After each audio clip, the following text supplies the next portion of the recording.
सैयद भी हो,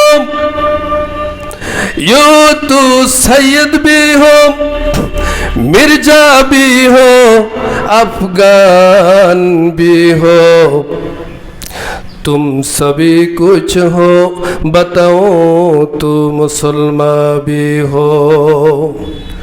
তুমি ভূঁইয়া হতে পারো, চৌধুরী হতে পারো, সাইয়েদ হতে পারো, অনেক বড় বংশের মালিক হতে পারো, শুধুমাত্র তোমার বংশই তোমার আসল পরিচয় নয়। তুম সবই কুছ হো, বাতাও তু মুসলমান ভি হো। তুমি সব কিছু হতে পারো, সব কিছুকে একদিকে রাখো।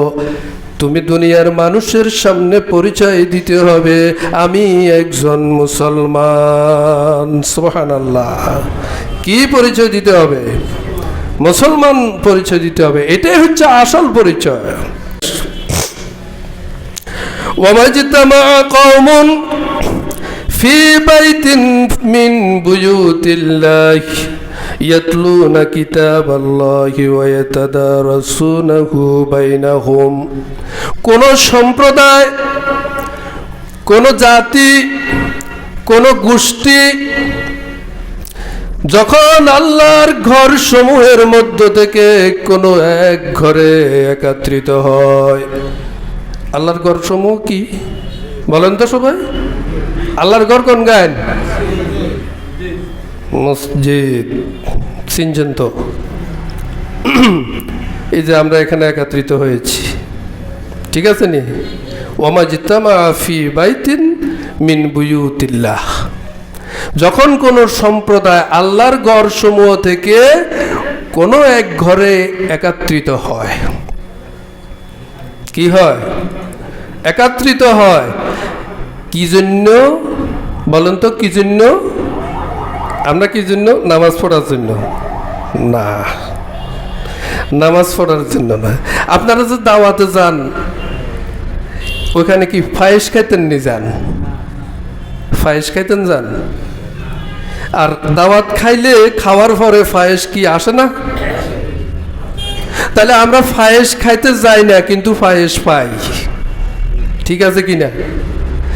তো আমরা আল্লাহর ঘরে আসার উদ্দেশ্য কি? আল্লাহ রাসূল সাল্লাল্লাহু আলাইহি ওয়াসাল্লাম বর্ণনা করছেন সহিহ মুসলিমের একটা নাতি দীর্ঘ হাদিসের এই অংশ, যে তারা এখানে ঘরে কেন আসবে, কি জন্য আসবে? ইয়াতলুনা কিতাবাল্লাহ, আল্লাহর কিতাব থেকে তেলাওয়াত করার জন্য আর তেলাওয়াত শোনার জন্য। সুবহানাল্লাহ। সালাত আছে না? এটা ফ্রি। এটা কি ফ্রি? আসার মূল উদ্দেশ্য কি? আয় হায়, জাতি এই জায়গাতে গোমরাহ, মুসলিম উম্মাহ এই জায়গাতে গোমরাহ। এই কারণে, এই সবক না পাওয়ার কারণে সোয়া একটার পরে মসজিদে আসে। সে মনে করে আমি তো নামাজ পড়তে যাইতেছি, নামাজ তো একেবারে একামতের সময় গেলেও পাওয়া যায়। কি কথা ঠিক নি? তা আসলে তো কথা ঠিক, নামাজ একেবারে একামতের সময় আসলে পাওয়া যায়। মসজিদে আসার উদ্দেশ্য শুধু সালাত নয়। এক, ইয়াতলুনা কিতাবাল্লাহ, এখানে আল্লাহর কিতাব থেকে তেলাওয়াত হবে। ওয়া ইয়াতাদারাসুনাহু বাইনাহুম, তাদের পরস্পরের মধ্যে আল্লাহর কিতাবের অধ্যয়ন হবে। সুবহানাল্লাহ। অধ্যয়ন কারে কয়?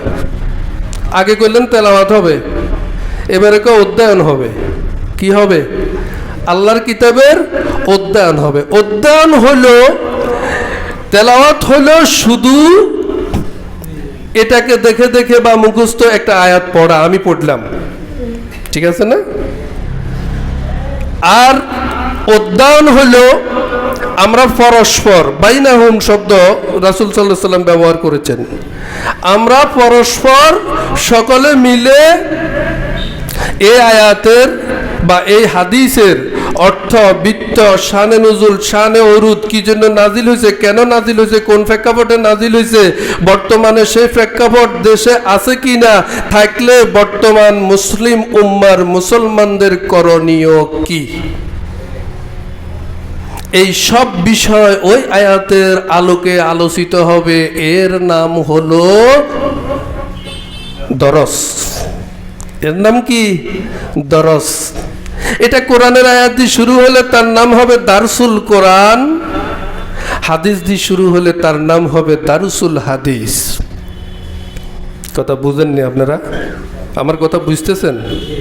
তাহলে মসজিদে আসার উদ্দেশ্য দুইটা। একটা হলো আল্লাহর কিতাব থেকে তেলাওয়াত হবে, আরেকটা হলো আল্লাহর কিতাব থেকে যা তেলাওয়াত হবে তার অধ্যয়ন হবে। সুবহানাল্লাহ।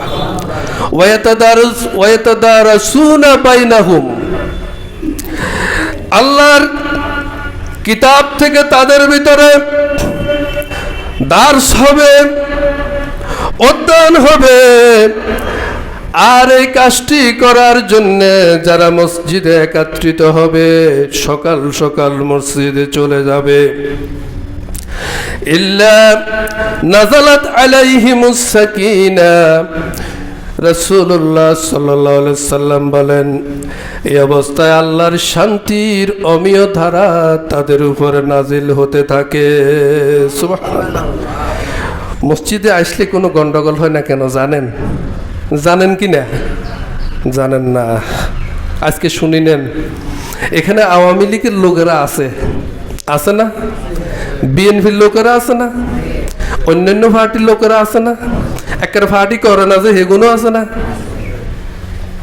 রাজনীতির ময়দানে যে বাইটি পরস্পর দুইটি দল করার কারণে, দুইটি মার্কার অনুসারী হওয়ার কারণে কেউ কাউকে এক চুল পরিমাণে ছাড় দিতে রাজি নাই, ছাড় দিল না। ওই দুই ভাই যখন আল্লাহর ঘরে প্রবেশ করলো, পাশাপাশি বসে আল্লাহর কিতাব থেকে তেলাওয়াত শুনলো। সুবহানাল্লাহ। কোনো আওয়াজ নাই, আছে নাকি? কারো পরিচয় আমার যদি জিজ্ঞাসা কোন গা আওয়ামী লীগ কনছে চাই, আমি কইতে পারতাম না। কোন গা বিএনপি কনছে চাই, আমি কইতে পারতাম না। এমন ভাবে বসে রয়েছে সবাই, বেগুনে চেহারা প্রায় মিলি গেছে। ঠিক আছে কি না? আল্লাহ রাব্বুল আলামিন বলেন, পথহারা যে মানুষগুলো পথের দিশার জন্য মসজিদে ঢুকে আমার কিতাব থেকে তেলাওয়াত শুনে, আমার কিতাবের দরস শুনে, আল্লাহর নবীজি ঘোষণা দেন, ইল্লা নাযালাত আলাইহিমুস সাকিনা, তখন আল্লাহ রাব্বুল আলামিন এই জাতির উপরে, এই গোষ্ঠীর উপরে আকাশ থেকে আরশে আজিম থেকে শান্তির অমীয় বাণী তাদের উপর নাজিল করেন। শুধু তাই নয়, ওয়াগাশিয়াতহুমুর রাহমা, এই মানুষগুলোকে আল্লাহ রাব্বুল আলামিন তার রহমতের চাদর দিয়ে ঢেকে রাখেন। শুধু তাই নয়, ওয়াহাফাত আলাইহিমুল মালাইকা, আল্লাহর রহমতের শত শত ফেরেশতা তাদেরকে ঘেরাও করে পরিবেষ্টন করে রাখে। তা আপনি কি বেষ্টনের ভিতরে না বাইরে? এই জন্য মসজিদে এসে বাউন্ডারিতে প্রবেশ করতে হবে, আগে আসতে হবে। শুক্রবারে কোনো কর্মসূচি নেই, যত রকমের কাজ আছে 11টার ভিতরে শেষ। যা আছে, যদি আপনি না পারেন সেটা আপনার ব্যাপার। যে পারে নাই সে 1:30 বাজেও পারবে না। কথা ঠিক কিনা? যে পারবে সে 11টায় সব ক্লোজ করে দিবে। আসো আমরা সবাই মসজিদে আল্লাহর রহমতের চাদরের তলে চলে যাব। কিসের দল, কিসের মত? সকলেই এখন আল্লাহর রহমতের এক ছাতার নিচে। এই ছাতা আল্লাহর রহমতের ছাতা। সুবহানাল্লাহ। রাজি আছেন মসজিদে সকাল সকাল আসতে? আলহামদুলিল্লাহ, আল্লাহ তুমি কবুল করো।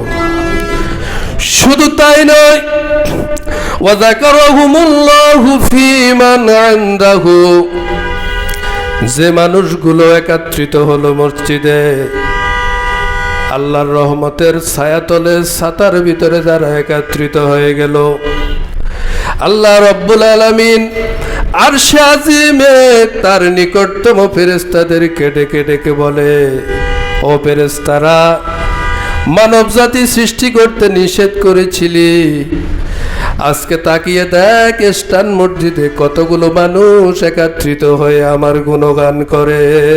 সুবহানাল্লাহ। ওয়া যাকারাহুমুল্লাহু ফী মান ইনদাহু, আল্লাহ তার নিকটতম ফেরেশতাদের কাছে এই মানুষগুলোর বিষয়ে আলোচনা করেন।